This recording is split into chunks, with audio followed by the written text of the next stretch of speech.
Michael Jackson defended the child who accused him. What I don't understand is why today, and I know you say it's money, Yeah. but who? I mean, why would he turn around and say Michael Jackson sexually molested me Yeah. if it weren't true? Because parents have power over children. Of course. They feel they have to do what their parents say. Yeah. But money is the root of all evil, as you know. The love of money is the root of all evil. And this is a sweet child. Yeah. And to see him turn like this isn't him. Yeah. This is not him. Yeah. So you don't think this comes from him? No. This is not him. No. Okay. I know his heart. Greed, money. Somewhere greed got in there and somebody, I can't quite say, but it has to do with money. Mm-hmm. It's Michael Jackson. Look what we have here. We get money out of this. That's exactly what happened. It's totally false. That makes sense. Aged. I could never do something like that. So he's basically saying that child was not saying that because Michael Jackson did something to him. He said that because his parents forced him. And his parents forced him because somebody gave them money to convince their child to say such kind of things. That's how it goes. But he don't want to mention those guys who give the parent of that child the money. He don't want to mention their name. That's how it is. That's how I understand it. What do you guys think? Write down in the comments. Michael Jackson's sister also told us that somebody want him dead. Okay? There are people who want him dead. So she told us what was going on there. Listen to her. Planned to take my brother out, and my brother knew it. It was premeditated, and that's why he told me repeatedly and repeatedly and repeatedly that this was going to happen to him. Yeah, so he already told her that what's gonna happen to him. He already knew his fate. That's harsh. So there was a guy that went to Neverland, to Michael Jackson's land, and he noticed a lot of things. So he was asked about what was his experience in Neverland with Michael Jackson. He told us this. Listen to him. You knew Michael Jackson very well. Why did he reach out to you? What did he want to know? He was a very creative person. And I don't know why he reached out to me. He just called me on the phone one day and said, "Can you come to Neverland?" Was Neverland weird? Was Neverland weird?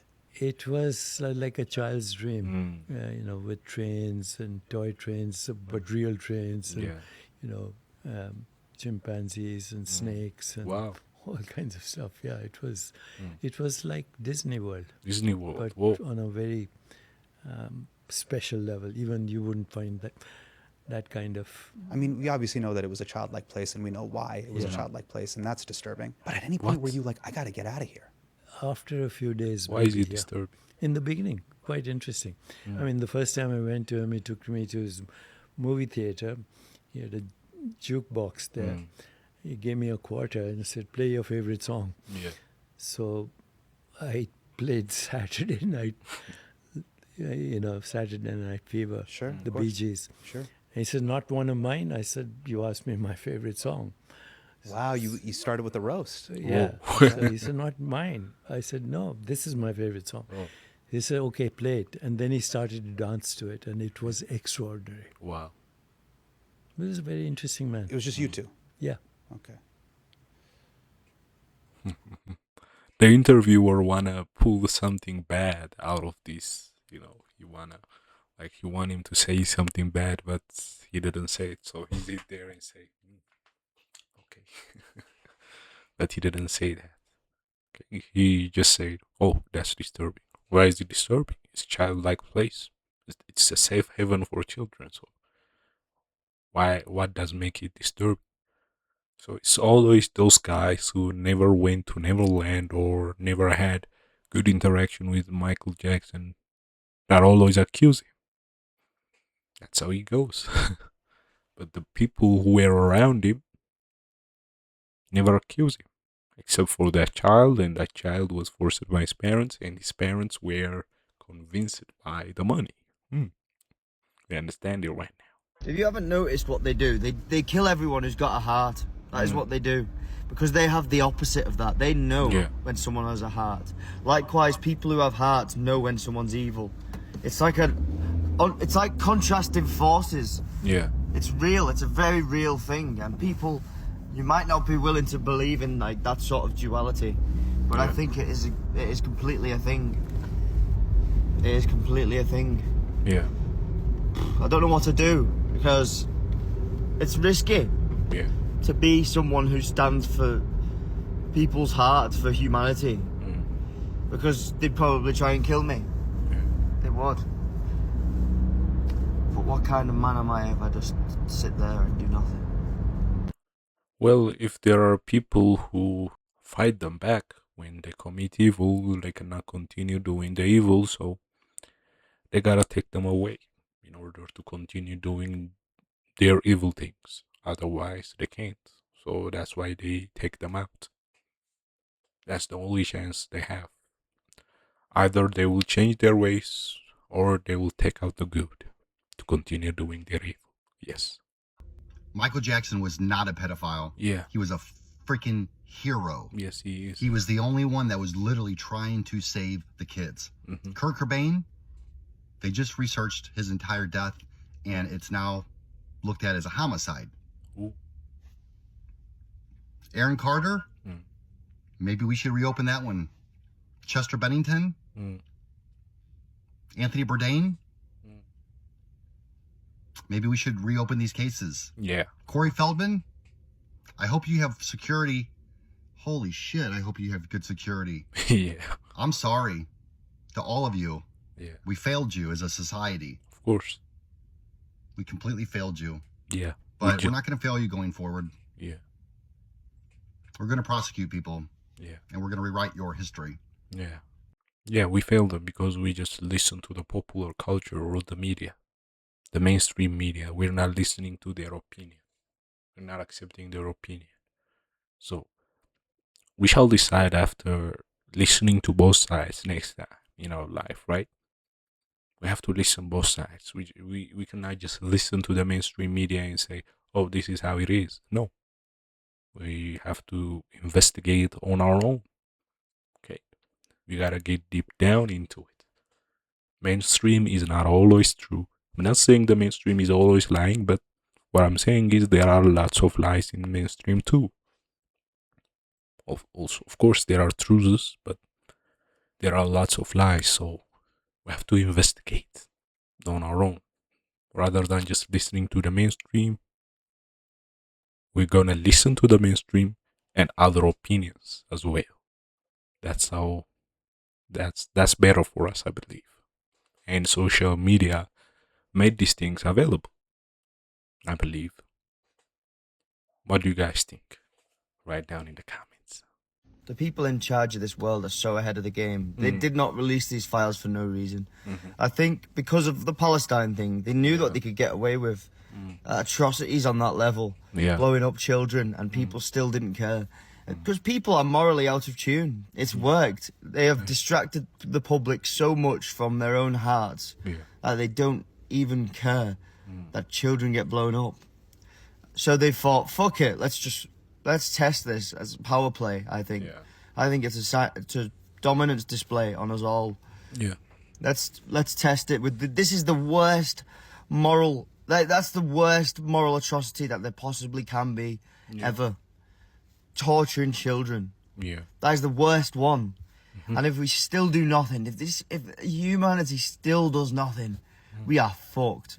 If you are at a point where you are thinking this is conspiracies, you are lost. You are mentally behind. What's going on? How can you not see? All you have to do is have a little bit of foresight. Or at least if you can't do that, just understand that some people are more intelligent than you. And some of them are evil. Some of them are not good. Yeah. And they are basically going to end up with AI that can surveillance online to find anyone who, with an opinion like mine, who shows any signs of potentially being violent towards a system that is fucking here to control us and make us slaves for their whatever they want to do to us. They'll kill people like me. and other people who do that sort of thing, and then everyone will just be enslaved forever if nothing happens. We are truly, truly fucked if nothing happens. Yeah, they are doing different kind of things just to distract us. You know, there are lots of evil that are done in this world, but we're not allowed to think about those things. Okay, whatever it is, it's kind of like covered. That's how it is. The Rothschilds being in the Island Man files over 10,000 times should tell you that the demons are not swimming in the upper echelon. They are the upper echelon. Yeah. Jeffrey was middle management at best. Yeah, he's not the only one, that means, right? There are lots of people that are like, he's not the main character. It's not over. There are a lot of people like him around us, everywhere in the world. So be careful. Be careful. The main characters are still out there.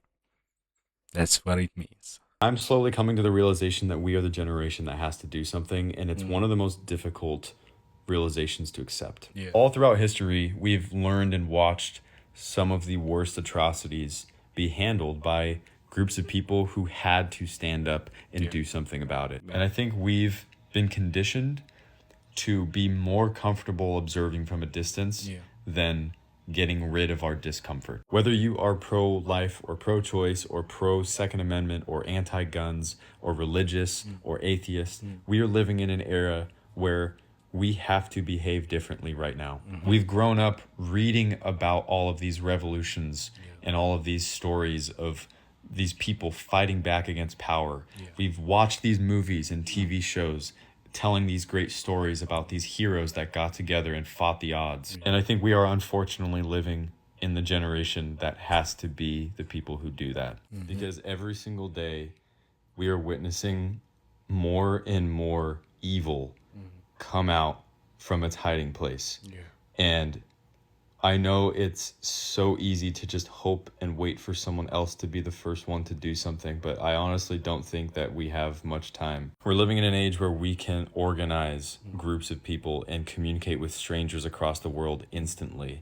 And I don't know what needs to be done. I don't know how to even begin doing what needs to be done, but I'm willing to try and at least get people together so we can figure it out. Because at the end of the day, I have so much more in common with the pro-life, pro-Second Amendment Christian that lives next door to me than I ever will with the top 1% multi-billionaires of the world. So aside from all of these social issues that we could debate on endlessly, leave a comment and just let me know that I'm not the only one realizing this, because it's honestly a very isolating feeling when just walking around. We're realizing it. We can say we are the most obedient generation in the less rebellious generation. People rebelled for something less in the past. So obedience is good if the leadership is good. But if the leadership is not good, obedience is not also good. Of course, there might be some sacrifices, but, well, necessary. It's kind of like we have some sort of feeling of the Fight Club, you know, the movie The Fight Club, 1999. It shows some sort of things, you know, like male losing hope. Everybody's just depressed and stuff. We had that kind of feeling right now, we can say. So let's give it a try. Maybe in the future, I don't know. But we have to be like some strong people, strong generation, rather than just sitting and comforting ourselves and doing nothing. Well, that's better for us, I believe. You know, to stand out for ourselves. Anyways, that's it for now. Don't forget to like, share, and subscribe. Write down your comments. Till next time. Peace and blessings. Goodbye.